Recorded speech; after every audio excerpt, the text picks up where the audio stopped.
Okay, you are not ready for what I'm about to tell you.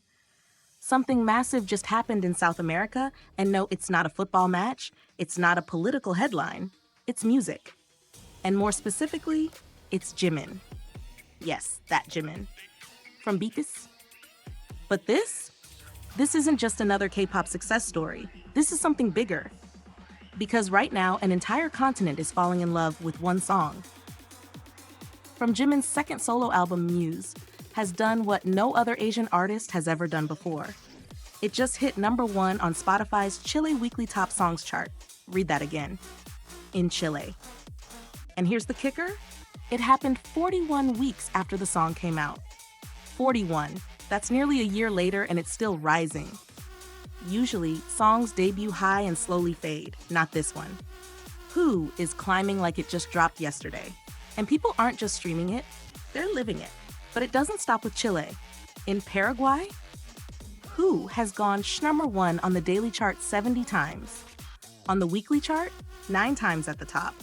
In Nicaragua, Venezuela, Costa Rica, El Salvador, Bolivia, Peru, Uruguay, Guatemala, Panama, and even Brazil, this song has topped Spotify charts, set streaming records, and captured millions of hearts.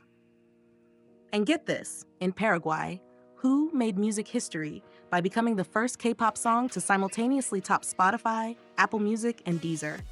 That's a triple crown. That kind of triple crown for a K-pop solo track? It's unheard of. So now you're wondering, what is it about this song? It's not just catchy, it's haunting. It's gentle and brutal at the same time. There's a rawness in Jimin's voice, a softness that cuts deep. You hear him, and it feels like he's singing straight to your chest, like he knows exactly what you've been carrying. And for 3 minutes and 35 seconds, he's holding it for you.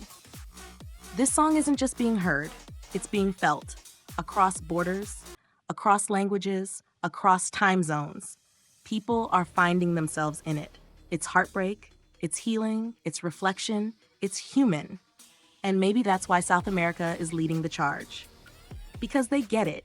They feel things deeply. They love fiercely.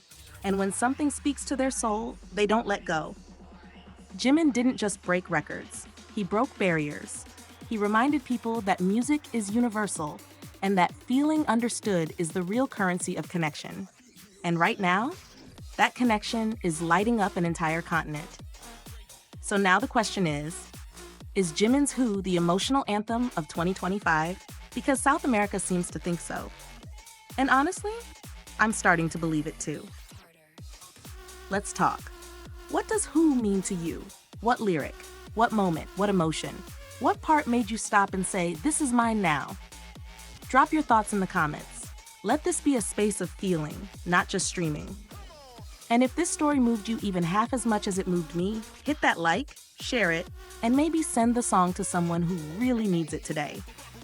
Because if we've learned anything from what's happening in South America, it's this. Sometimes the right voice finds you at the right time. And sometimes that voice is Jimin. See you in the next one.